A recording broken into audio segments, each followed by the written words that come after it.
Well, I think we're ready to go ahead and get started. I'd like to thank the audience for joining us today in our third webinar series.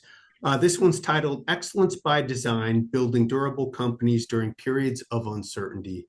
I'm extremely excited about the panel that we have. We've got Jason Rigoli from Enlightenment Capital, as well as Kevin Robbins from Blue Delta Capital Partners, and my name is Mitch Martin from the McLean Group. Maybe to kick things off, this past year has been historic with respect to the government contracting industry. Obviously, we've gone through a period of DOGE and sort of a realignment of administration priorities. We just came out of a record-setting government shutdown, and frankly, with the CR, we may see further uncertainty here at the end of January as well. We've seen major shifts in defense acquisition strategy, rapid advancements in technology to include AI and autonomy, and then even regulatory. We've seen some pretty significant shifts in SBA regulations that are going to be impacting the industry going forward. Today, I'm joined by two folks that I think, probably are as experienced as anyone in this market, have been in this market a long time. And I'm going to ask both Jason and Kevin to maybe do quick introductions, but really what I'd like this conversation to be about is as they look at their portfolio, how they're navigating uncertainty, how they're capitalizing on emerging technologies, and how we're building a long-term competitive advantage regardless of political or budgetary uncertainty. With that, maybe starting with Jason, if you wouldn't mind providing a little bit of your background, and I know you directly led some government contractors, obviously one of the founders of Enlightenment Capital. Would love to hear more about the fund and the areas that you're focused on. Sure. Yeah. Well, Mitch, first off, thanks for having me today, and thank you to the McLean Group for putting on these episodes. It's a great service to the community, and it certainly creates an opportunity for folks to, I guess, hear perspectives on all that's going on in the industry. And as you noted, I've been in the government technology, government contracting sector for a long time now, going on 30 years. I started as an operational executive in the space, and then pivoted to serving as a principal investor in the sector for almost 20 years now. Our firm, Enlightenment Capital, is a middle market private equity fund with over $2 billion in assets under management. We invest in companies that provide a technology or a tech enabled service to the U.S. federal government, and we have a pretty heavy lean towards the national security sector. We have 16 active investments today, and if you were to look at our portfolio, you'd see, almost all of them touch the Department of Defense, Homeland Security, federal law enforcement, major military services, and the intelligence community in some capacity. We do have a host of business models. We have recurring revenue software-based business models. We have hardware product-based business models, and then we have a lot of tech-enabled service providers that are operating in the cybersecurity domain and the big data and AI ML domain, in command and control segments within the space community, for example. And this year has been, probably the most challenging year I've seen in my entire 30-year career. And as you would expect in those types of situations, there's plenty of good, but there's also, a lot that needs to be addressed and tackled within the portfolio, and also adjustments that need to be made in our own investment process and the theses that we develop as, kind of target areas for us to deploy capital into the space. And so I guess, I'll talk a little bit about how we're dealing with this market environment as it relates to the portfolio and where we're looking to deploy new capital a little bit later in this discussion. Yeah, that'd be fantastic. Kevin, maybe same thing. Would love to get a little bit of your background and talk about Blue Delta. Really, Mitch, and again, thank you for having me on. It's timely to do this all because we have been through an unprecedented period here. Like Jason, in the beautiful haircut club, in my third decade of working in the federal market, um, started off at SRA on the operating side, and then started a couple of companies, including Blue Delta. Um, Blue Delta is a little bit different in that we are exclusively minority equity, meaning when we invest, we are only investing in less than 49% of the companies that we invest in. We're, partnering with the founders, with the management team, never taking control. And from an investing style standpoint, we are growth equity, meaning that we aspire to get our return from growing these companies, from accelerating their growth, not through levering them up, not through rolling up a bunch of acquisitions. It really is a primarily an organic growth story. Not to say that we're totally averse to using a little bit of prudent leverage. I think you'll find that about half of our companies have some leverage, and of those ones that have leverage, the median leverage multiple is about 1x, right? So there's a little bit in there as a special sauce. We certainly understand cost of capital, but it's not driving the return. The growth is really driving the return. Um, we are also overweighted right now towards defense and intel. Better be lucky than good. Our mandate is to invest across the entire federal landscape. And so, from a portfolio construction standpoint, we talk about a bingo board of the x-axis being end government customers across civil, defense, health, homeland, law enforcement, intel, you name it. And the y-axis is technology areas that interest us that we think are kind of the faster moving streams in the budget. And so our goal is to cover that entire bingo board so that while each company is very concentrated in a customer or a capability, the portfolio construction is diversified for our LPs, and we're investing out of our fourth fund, all institutional, all U.S. investors, and we've got basically the same institutions in funds two, three, and four. And so, an individual fund might be a little bit lopsided, but in aggregate, we're trying to get the whole portfolio diversified that way. Yeah, it's been a hard year. We had our annual meeting 2.5 weeks ago with all of our investors, and I drew the short straw. I had to open it up. I just opened up by saying, look, this is psychologically the toughest year that I can remember in my professional career, and it's not just the uncertainty. It's because, like Jason, we actually live and work here, right? We're not hopping on a plane to the DC area for a conference or you know for a board meeting. The folks that are being impacted by all of the uncertainty and all of the change in our federal workforce and the contractor workforce, they are friends, they are neighbors, they are on the sidelines of our kids, soccer and lacrosse games, and so there's been no respite for it. So we'll talk a bit about kind of the view from the boardroom on this session, in terms of, what are some of the characteristics of people that are making it through? What do we look for? How has it changed our pipeline, our portfolio, our thoughts about exit timing? But just on a personal note, it's been a very, very trying last sort of 8 months, because there really is nowhere to hide. You literally can't even go back to your kids' back to school night without bumping into somebody who was doged or riffed. Yeah, yeah, absolutely. Well, and maybe kind of continuing that conversation, and just speaking about the uncertainty, I'd be curious, and I'll ask the question to both you, maybe Kevin kicking it off. When you think about your portfolio and, obviously what we've been through, maybe, to the extent that we're going to approach a cliff here coming in the next couple of months, again, with respect to budgets. When you look across your portfolio, what are the markers of companies that are going to thrive and they're going to do well despite the budget uncertainty? And then conversely, maybe, what are the profiles of companies that you might be more concerned about? So we used to answer that question in annual pitches to investors, right? Because shutdowns are not new, CRs are not new, right? We're all well acquainted with this business rhythm.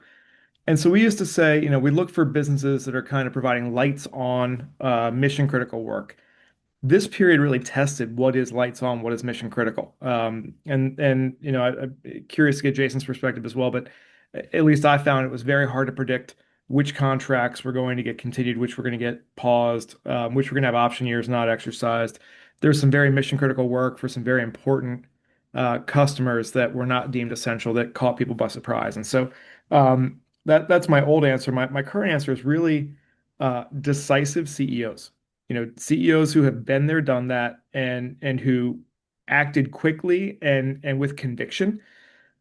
We have 18 companies in our portfolio. I love them all, but not all 18 of them have been there, done that. And so if they haven't been there, done that, at least if they know that and they're seeking the advice and counsel of those who have, I think if we look across our portfolio, those are the ones that have weathered this storm best, is regardless of what the underlying capability was, if there was a CEO that acted quickly and either because they had muscle memory from the 12 to 15 era, right? Kind of the last kind of, next bad period we went through, or they sought counsel of folks who had. That's been, I think that's my current answer. I totally agree. I mean, the fact that, we've only had a small number of, cleanly passed budgets in the last 40 years, and by small number, I think it's literally 3 or 4, means that, for the most part, our executive teams, and certainly we here at Enlightenment Capital have dealt with a number of CRs. This one was a little bit different, though, for sure. And it used to be that, almost any program with a decent security classification that was supporting a DOD or an IC mission was generally deemed mission critical. But even some of those did send some folks home during this latest episode. But what was, I guess, most important for our businesses was something that Kevin mentioned earlier, that we keep the balance sheet risk low. Okay, we don't put a ton of leverage on any of our businesses. We create a little bit of a fortress balance sheet for all of them. And then, one of the benefits of partnering with a private equity fund like Enlightenment Capital or Blue Delta is you've got some extra resources to bring to the issue, to the fight, if they're needed. And so if you're a business owner and you're doing it on your own, it's a little bit of a harder calculus than if you've got, an experienced partner with, a committed fund and hundreds of millions, if not, kind of billions of dollars to put to work and to invest in, the right decisions, even in challenging circumstances. And this was certainly a unique shutdown. I'm hoping we avoid anything remotely close come the end of January, but I suspect we'll end up with some sort of kind of dysfunction up on the Hill and some additional challenges. Yeah.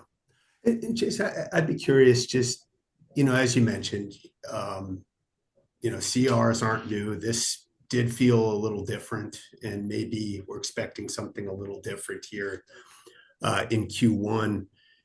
How has this changed the way you sort of underwrite investments, either how you look at them as far as contract mix and diversification, maybe how you think about leverage? You just touched upon that, but maybe kind of curious, just sort of those best practices that you guys are thinking internally about.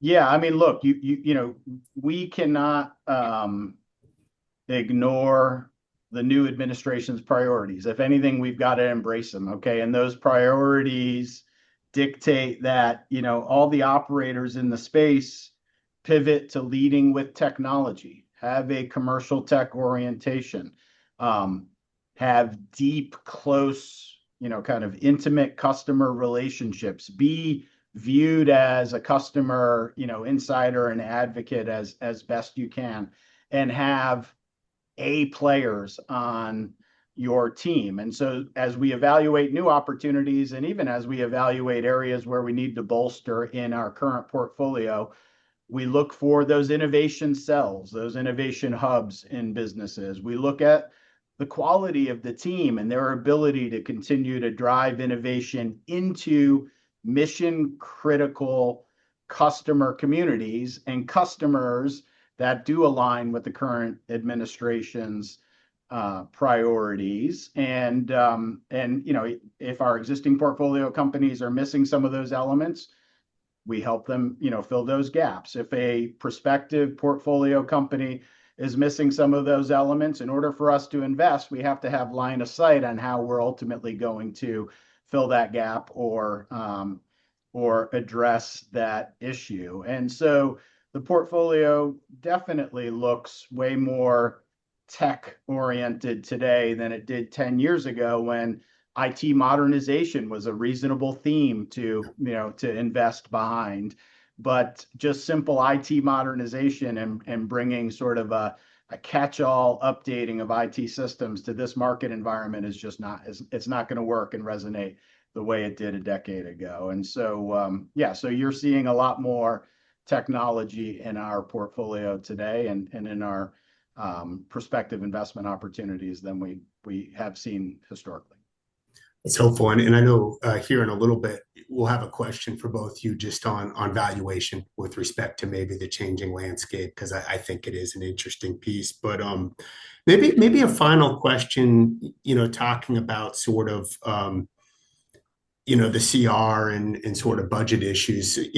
Kevin, scenario planning, obviously we're a couple months out. How are you working with your portfolio companies today, and how are you thinking through the what ifs and making sure you're not going to be surprised? Yeah, so we've both covered that this is kind of not new. It's more severe and more frequent, but the muscle memory is there. And so I wouldn't say that our portfolio companies are looking at specific scenarios like, if this gets turned off end of January, then we do, A, B, and C. It's more that we've all taken sort of a more of an agile approach to all of our planning that we do, right? This is the era of kind of a monolithic 3 to 5 year plan is a little bit out the window, right? It's prudent to kind of know there's a mark we're all shooting for at the end of the ride, but how we're going to get there, we've seen portfolio companies take, a zero baseline approach to AOP, saying instead of like starting to ramp up indirects and hope that the new business awards are going to get there, they'll hold the line and say, we're not going to grow indirects in this environment because we don't know when the shutdown is going to come. We don't know when the new business is going to get awarded. When it's awarded, we know kind of that ticks off the waterfall of the next few hires we're going to make to support that growth. But it's sort of inverted that planning paradigm from we expect revenue to obtain on a certain regular calendar, probability adjusted and award date adjusted, to we have no idea. And so we're gonna control what we can. And when we win things, then we will float up. And that sort of agile approach to whatever may come, good or bad, has been a bit of a phase shift for our companies. Again, they're all growth companies, right? And so they're all willing to overrun their rates. They're all willing to invest on the come. They are all feverishly investing this year's profits to drive growth 2 years out. They're just being a little more agile and iterative in how they look at that in response to the uncertainty. Yeah, that makes perfect sense. Maybe shifting gears a little bit, we've touched on kind of both the shift in administration priorities, as well as how acquisition is done. Secretary Hegseth obviously had a speech a couple weeks ago, warfighting acquisition. He was unusually direct about the speed, sort of the use of commercial technology, and shifting the risk to industry. I'd be really curious from your perspective, what are the actual behaviors that you see from DoD? What are you expecting from DoD program offices over the next 12 to 24 months? And how are these changing your investment priorities? And again, I think this touches on valuation here in a little bit, but kind of curious given the discussion, what you're actually expecting to see. Sure. Yeah, look, first, I think we've all been begging for acquisition reform for decades. And I think some amount of acquisition reform has been attempted, on and off for decades. But, if there was ever an administration that was going to make kind of bold, aggressive moves, it's this one. And so I'm optimistic that some of the themes that were outlined come to be.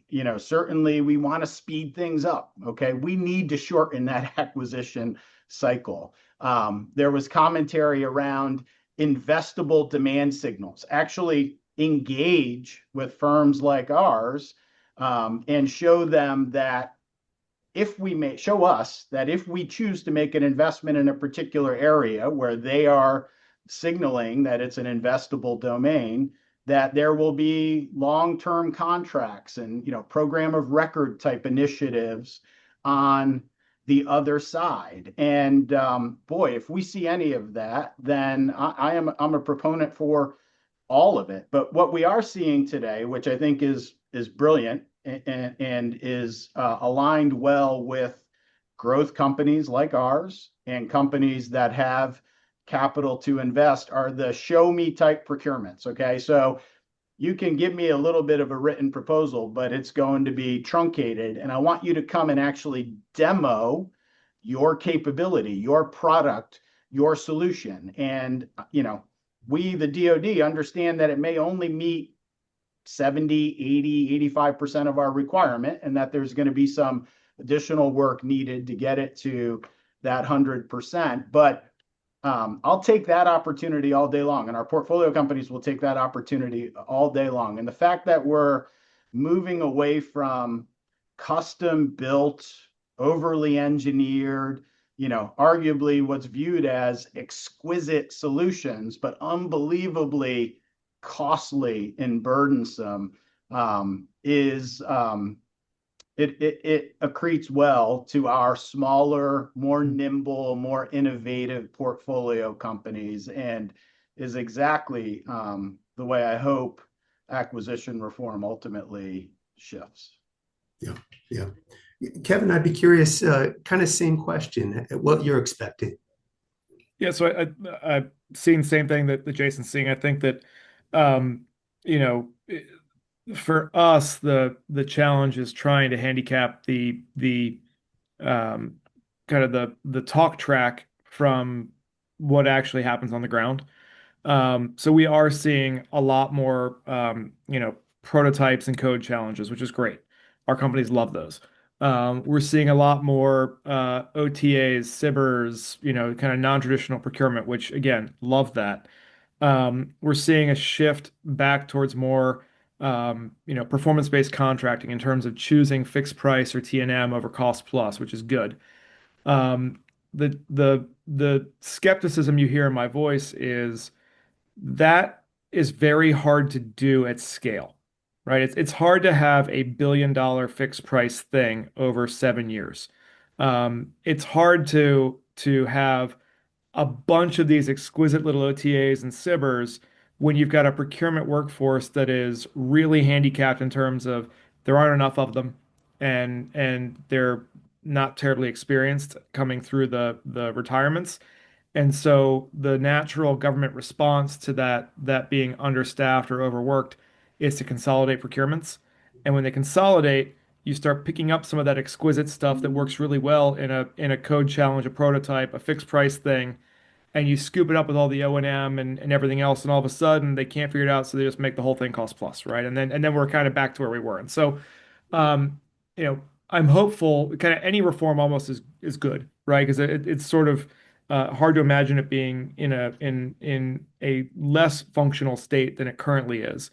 And to the extent that there is procurement reform that does get us back towards finding more nimble ways to buy commercial technology, it will disproportionately benefit our portfolio. I'm just not sure sort of how fast or permanent we're going to see some of that. So, trying to be ready for it. Certainly, we're over here with pom poms and confetti cannons hoping for it. But when it meets the kind of, the 13s and 14s in the procurement workforce, I worry that, a lot of great ideas and good initiatives die, in the gears of procurement. Yeah, yeah. And I'd be curious, maybe Kevin, kind of related, as you think about the shifts that we're seeing or potentially seeing, and you think about the market segmentation where we have the primes and the mid tiers and maybe sort of the emerging growth companies. I'd be curious your thoughts on how these changes to procurement impact each group. But, and I think that answer is sort of obvious, but I think, specifically the primes. how do you adapt? How do you become more nimble? How do you operate in this environment? Yeah, I mean, I think this administration, it's being proven that, those that are closest to the administration have the most to gain here, right? And that's why we're seeing the golden age of lobbying in DC right now.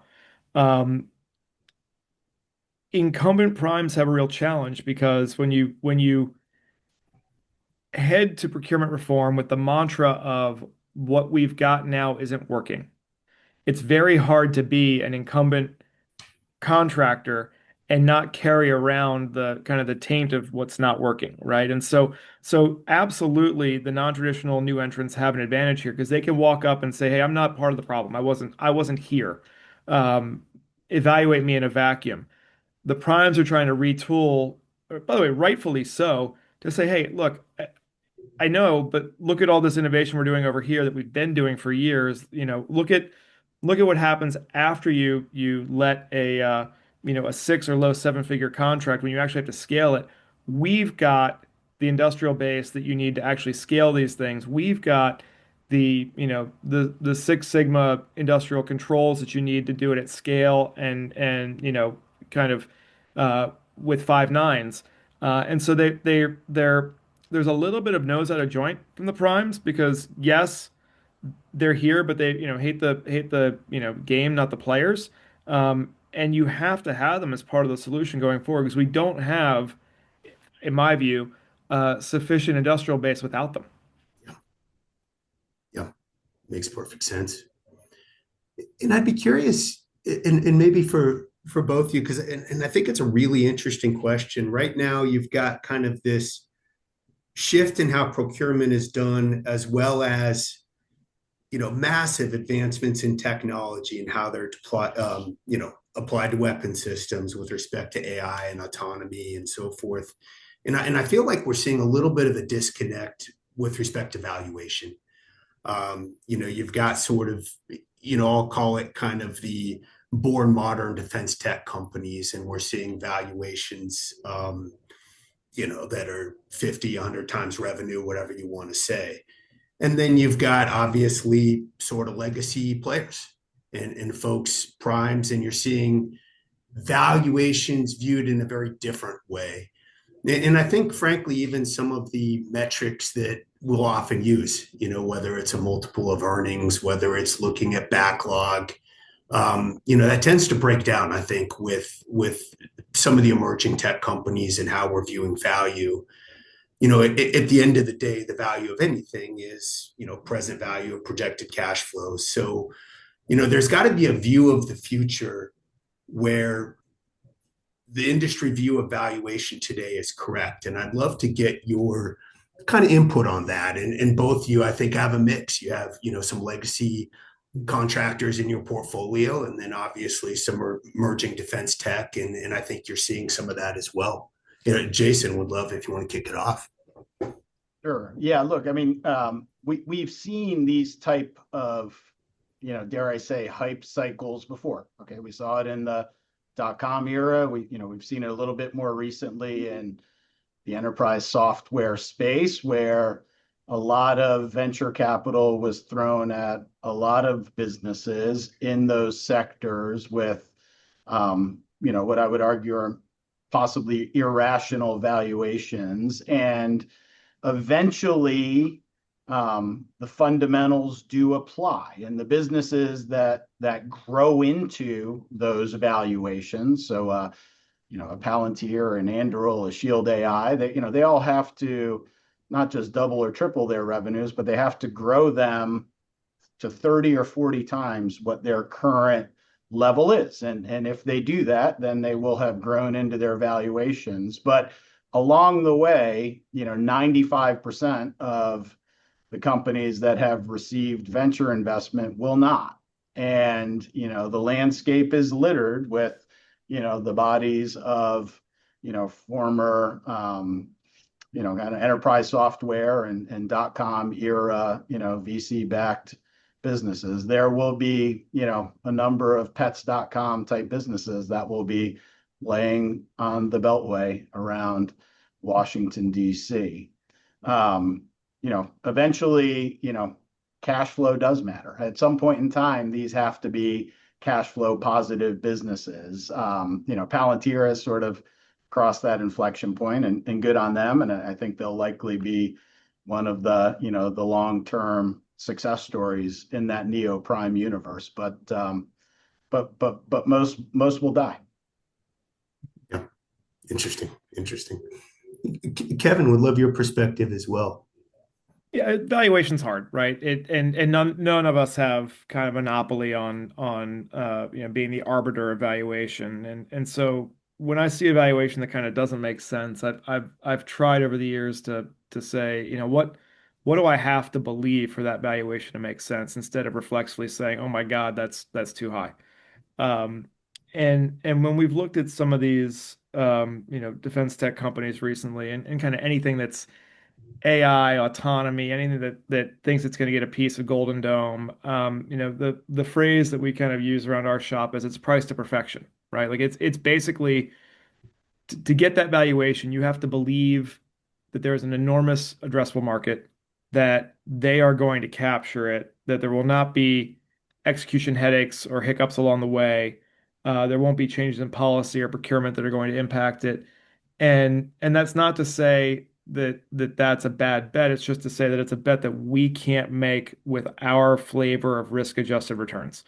If we had a portfolio of 25 investments and we were banking on one or two of them returning the entire fund, and then the rest kind of maybe returning capital or being zeros, we could do that. But Yeah, that's not our style. And so I think Jason's right that we're in a bit of a bubble right now. It is very hard for me to imagine people getting out of these investments at the multiple they're getting into them, which is not to say they're definitely going to lose money. It just means that they have a lot of work they've got to do, and a lot of things have to break their way to make a good return from these entry points. yeah, And yeah, that's not a comment on the companies or the fundamentals. It's just kind of where we are in the cycle. yeah. Well, and what's interesting is it's when you think about the relative valuation too. If you think of a GD that might trade it, call it revenue multiples, 2 times revenue, and Jason, you mentioned Palantir that's maybe at 100 times revenue, and you know you try to reconcile things, and that may in fact be correct, but you're assuming that there's if the market sort of is to some degree kind of stagnant, you're assuming that there's a shift in share and some other things at sort of a macro level. So it's just interesting to think through. And I'd be curious, Jason, you mentioned, obviously maybe there's been a bit of a shift into defense technology, and I'm guessing you're kind of running up against some of these valuation considerations within your own fund. I'm kind of curious how that sort of played out. Yeah, I mean, for sure. We our latest investment was in a business that is squarely in the AI domain and in the AI space. And we went into those discussions understanding that the valuation metrics for that business are going to be different and likely higher than the valuation metrics we would ascribe to somebody in a different element of the overall government contracting sector. So we have to be responsive as we pursue new opportunities. But to Kevin's point, we're not venture capitalists. We can't really step into large multiple of revenue type investments. We still have to be prudent with how we deploy our capital. And so there are some discussions where there's just simply a valuation gap, a gap between what the founder, owner, entrepreneur is looking for in their valuation and what we can justify to our own investors. Yeah, yeah. Kevin, maybe a similar question. And obviously I know you guys have been, unmanned systems, some areas that are certainly at the leading edge. Kind of how you're thinking about that, and obviously, you both have to look at your own exit and who those buyers are going to be, and if the primes are going to be, at the end of the day, who you're exiting to, that's certainly got to factor into how you're thinking about value in those sectors. Yeah, I mean, our companies are typically between 50 and 100 million of revenue on the way in the door. And so if we are successful at 2 to 4 times our enterprise value, there's a pretty robust buyer universe there, right? I'm not just relying on the primes. There are a lot of lower middle market private equity firms. There are commercial buyers. There's a half a dozen groups of folks that can write checks in that size, right? We're not building things that are getting too big to exit. And so we don't worry too much about there being a buyer universe there at the end. It's a question of who it is at that point in time, but we're not, there's a lot of private equity that has gotten platform companies that are kind of too big to exit right now. We don't worry about that. The tricky part for us is when you make an investment now with a 3 to 7 year horizon, that today puts you beyond the current administration into the next one, maybe into the one after that. And so um, we can't be ignorant of the current market and defense tech fervor and kind of what's hot right now because it's all hot for a reason, right? It's not, it's not fiction. It is the valuations are, loosely tied to market signals and demand signals. And so but we have to think about what's going to endure over the next administration or two and not get too out over our skis tweaking our investment thesis to suit a current administration, right? And so by way of example, we never got overweighted towards civilian under Biden, thankfully, right? I will admit when Trump won the first time, we were sitting with a very defense and intel focused portfolio, nervous that Hillary might have won, right? And we fell up that evening, right? And so for us, I think it's we are aware of it. It is a cloak that a lot of our companies are dressing themselves in right now because it's what you have to do to be competitive. It's what customers want to hear. Frankly, their bosses are telling them that's what they have to buy. But in terms of investing thesis, no, we're trying to look for those longer waveform demand signals and not trim the sails every time to suit the current administration. Yeah, it's a great point. It's a great point.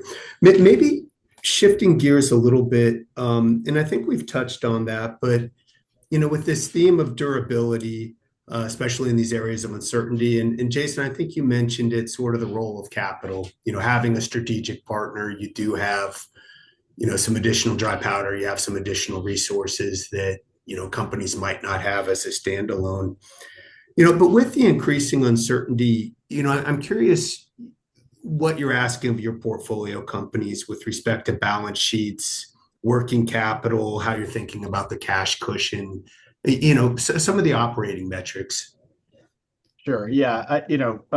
Again, we always take a very conservative approach to the balance sheet. So, like Kevin mentioned earlier, we keep our leverage ratios low. Oftentimes, when we invest initially in a platform, we don't bring in any debt at all and only contemplate it as we make subsequent investments down the road. And that gives us some time to get to know the business and really kind of firmly understand, the overall kind of characteristics and variables within that company before we bring in any third party debt. But we do make sure that our portfolio companies are run well.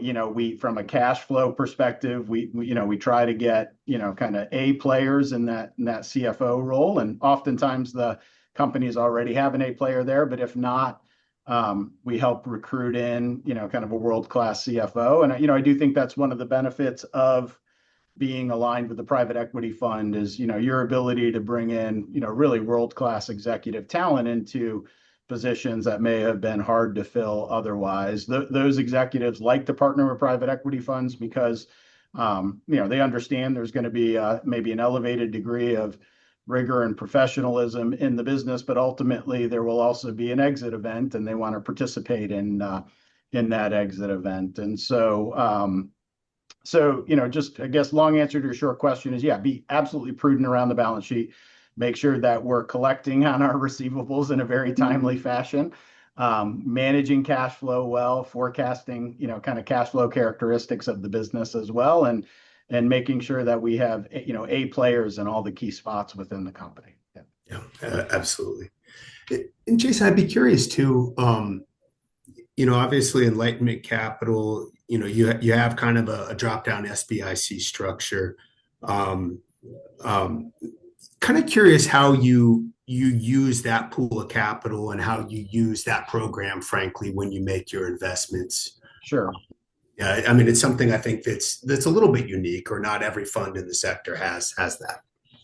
Yeah, so the SBIC program is a small business administration sanctioned investment vehicle. And so in order to establish an SBIC fund, you have to be, ultimately vetted and approved by the SBA. And the SBA's oversight is designed to encourage firms like ours to invest in small businesses and to allow or enhance that small business's ability to create jobs, to grow, the overall employment picture within that small business community. We do focus again on companies, small businesses that provide tech or tech-enabled services to the U.S. government. So we're specialized in our focus, but we do just that. We provide capital to those businesses to help them grow and scale, to make key investments, to make key hires. There are some advantages within the government contracting sector for businesses that do partner with an SBIC fund. We could notionally take a control position in a small business through our SBIC fund and avoid portfolio affiliation, which is a little bit of a challenge for private equity funds that invest in small businesses without an SBIC fund, because those businesses are immediately affiliated with the rest of the portfolio and generally, as a result, kind of punch through their small business size standard at the consummation of that deal or that investment. And so we're able to avoid avoid a bit of that if we invest through the SBIC vehicle. But it's, look, it's a great program where, the government is actually aligning capital alongside ours to create jobs in the U.S. in critical area, what they view as critical industrial areas that are, essential to, kind of the country's overall well-being. Yeah, no, that's helpful. And to your point, it kind of gives you flexibility as you think about sort of the pools of capital and the characteristics of the company you're investing in and how you want to go about that. Right. Kevin, I'd be curious too, just, talking a little bit about structurally, I think, both Enlightenment and Blue Delta have some kind of unique components. You mentioned sort of the minority investment piece, and I think that's something that's, I don't know that there are too many funds that are dedicated to our sector that are start out purely as a minority investor for the most part. Obviously that creates some additional consideration with respect to alignment that I know you've given a lot of thought to, but just kind of curious, would love to hear, sort of how you work with your partners and structurally kind of how you think that, coming in as the minority partner, helps with the relationship, and maybe talk a little bit about, how that might shift, how, as you put additional capital into the platform, what that would look like. Sure. So we start with the standard National Venture Capital Association term sheet. We always have. We always send our founders out to nvca.org to look at it and educate themselves. There's a lot of great material out there. To save you all the web work, it's basically a simple convertible preferred, right? So it is a Series A convertible preferred instrument. Couple of things that are interesting structurally. One, the founders own more of the company than we do at closing, which means at exit, they make a lot more money than we do. We love that. I've had some debates with folks in the past. They say, wait a minute, you're going to write a check, you're going to let a founder put it in their pocket, and then when they come to work Monday, they still control the company and you're in a minority ownership percentage. I said, yeah, that's what we do. And they say, how do you sleep at night? And I said to that control private equity firm, so you're telling me that you'll only invest if you control the company and convert the founder to be a salaried employee?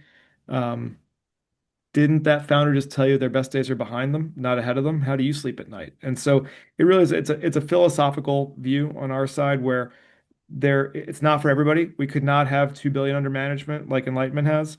There's not enough of what we do to do that. But can we find, 2 to 4 companies a year where it's a founder who really wants our help, who thinks their best days are ahead of them. They just need a nudge to get there and they don't want to give up control to get there. Yeah, that's what we do.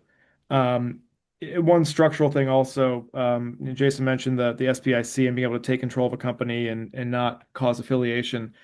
Um, we've gone to great lengths to make sure that our non-control equity is non-control in every sense of the word.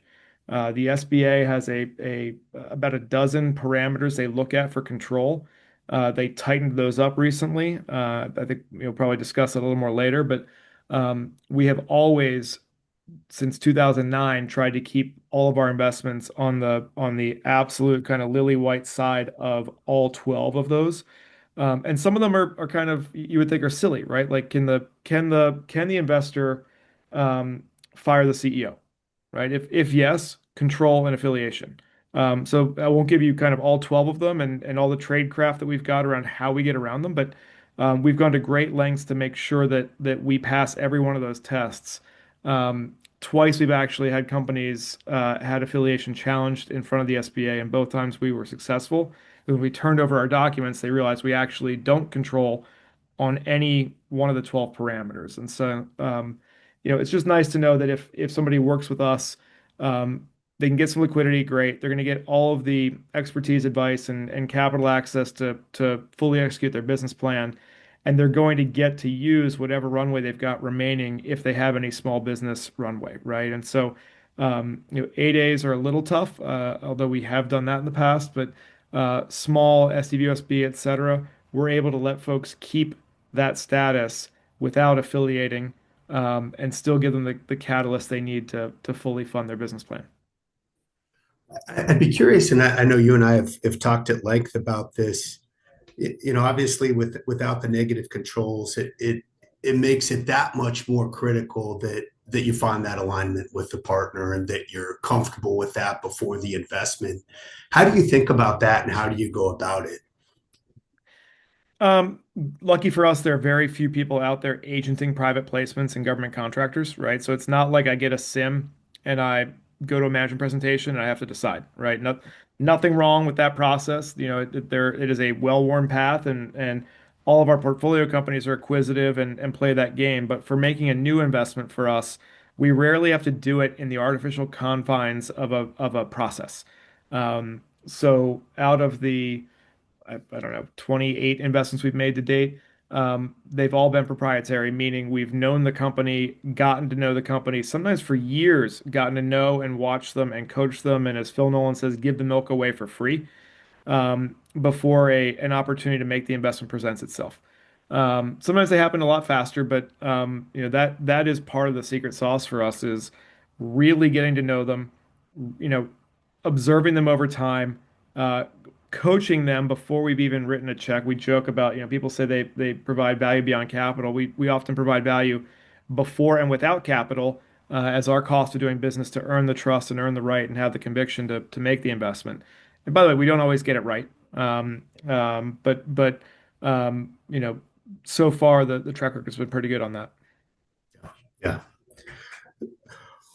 Maybe, and I think, Kevin, you mentioned it, but maybe for both of you, did want to talk just briefly about the SBA rule change. It's interesting. I think if, you know, when we were looking at the year at the beginning of the year and we thought, okay, what are going to be the things that are going to impact the market? This would have been at the top of the list. I think as the years played out, that hasn't necessarily been the case, but kind of curious how you're both looking at it. Obviously the SBA effective January 16 is changing how companies graduate from small business, and effectively, it impacts recertification, it impacts contract novation, and really takes away some discretion from contracting officers.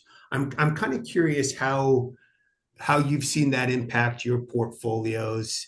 Um, and to the extent that you think this is, going to have an impact going forward, I know there's been some questions around whether it's enforceability or maybe if this is actually an administration priority, things like that. But just kind of curious as we look into 2026, what you think the impact of this change is going to be. Yep. Yeah. Well, look, um, I'm sure Kevin's phone has been blowing up, as has mine. Okay, we've gotten calls from a lot of small businesses who were hoping to transact in 2025, or certainly before the change in January 2026, because the net effect is the SBA keeps incrementally kind of clamping down on a small business's ability to hold on to their work and hold on to their contracts, after they transact. And that has a real intangible value impact to those businesses. And so those small business owners, were recognizing that, come February 2026, their business will be worth far less and could potentially be, unsellable.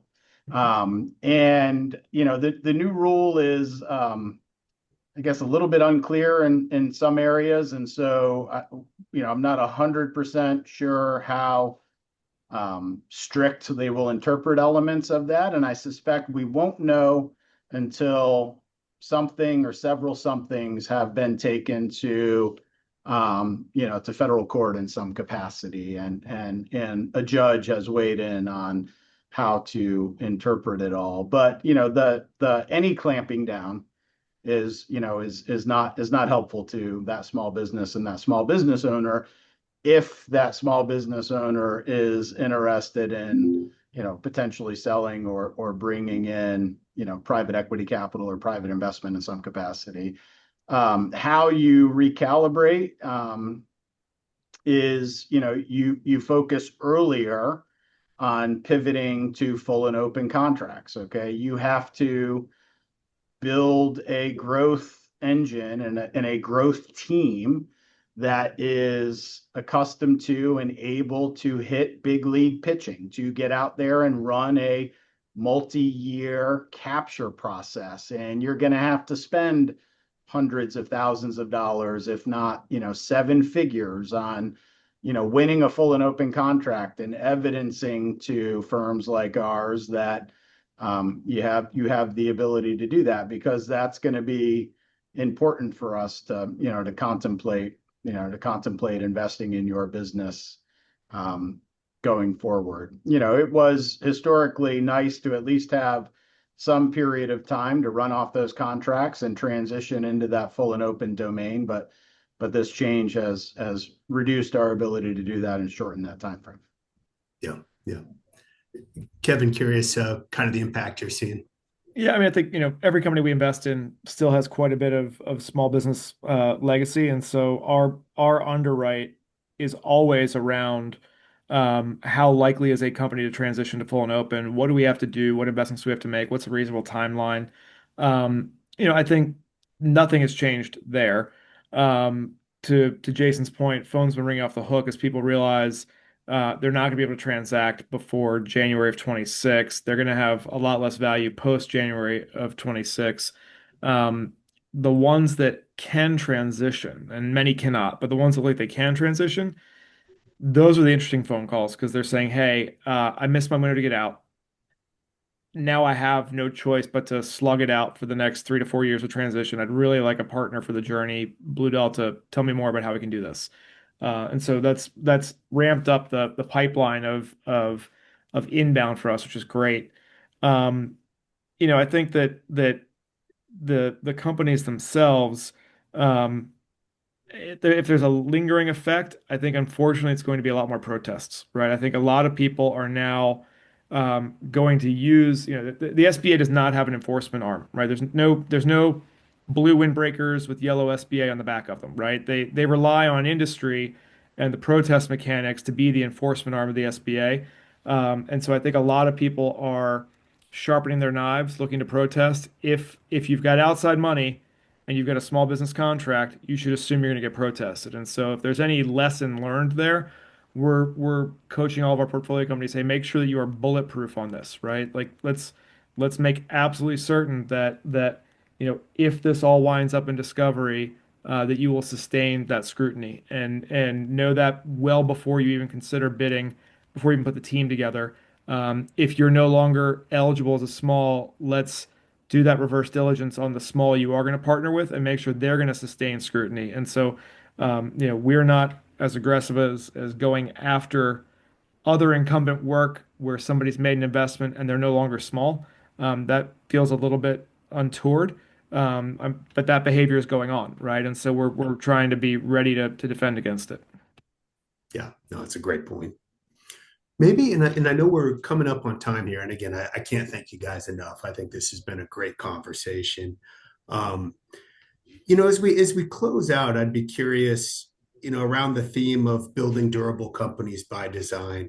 If a CEO in the audience asked you for one design principle that makes their company durable in 2026 and beyond, how would you respond to them? And I'm sure, obviously we've touched on many of these themes throughout the conversation, but, would love to get kind of your bottom line, Jason. Yeah, it would be customer intimacy and driving through innovation. So, get in front of your customer, meet with your customers, hear their challenges, hear their problems, and then innovate and come back to them with something you can show them that could potentially scratch that itch or, advance them in a positive way to address that challenge. If you're not having direct conversations with the customers and you're not hearing about those challenges, it's going to be really hard to compete in this current market dynamic. Yeah. Kevin, how about you?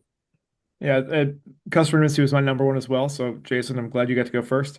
One challenge there is figuring out who the customer is these days. That's a little more difficult than it used to be. So I think the other kind of design principle for a company that's going to endure is agility, right? It is, as I said earlier, it's throwing out that 3 to 5 year kind of stochastic Soviet era strategic plan and being willing to embrace kind of short sprints where you've got a goal that you're pointing towards, but you've got a much looser and more flexible organization in terms of how you're going to get there, and you've got multiple ways to get there, not one set path.